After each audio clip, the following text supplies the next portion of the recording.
ഈശോമിശിഹായ്ക്ക് സ്തുതിയായിരിക്കട്ടെ. ഒരു രാജാവ് ജനിച്ചിരിക്കുന്നു എന്ന് കേട്ടതേ അസ്വസ്ഥനായി ഹെറോദീസ്. സ്വയമെന്ന് കമലുവാൻ പോലും വളർച്ചയെത്താതെ പുൽത്തൊട്ടിൽ കിടന്ന വെറും രാജാവിനെ ഭയന്ന ഒട്ടും മാനസിക വളർച്ചയെത്താത്ത ആ രാജാവിന്റെ അസ്വസ്ഥത വാളാൽ ഒടുക്കിയത് അനേകം ശിശുക്കളുടെ ജീവനെയാണ്.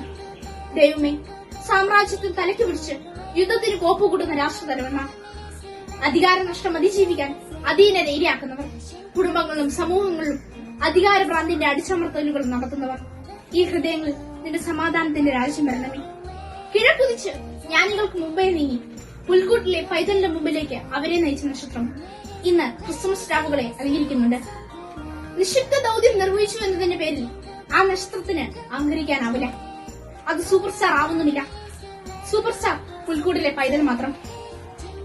ദൈവമേ, നിന്റെ പിറവിയിടങ്ങളിലേക്ക് അവരെ നയിക്കുവാനുള്ള ധർമ്മം എളിമയോട് നിർവഹിക്കുവാൻ ഞങ്ങളെ അനുഗ്രഹിക്കണം. ആമേൻ.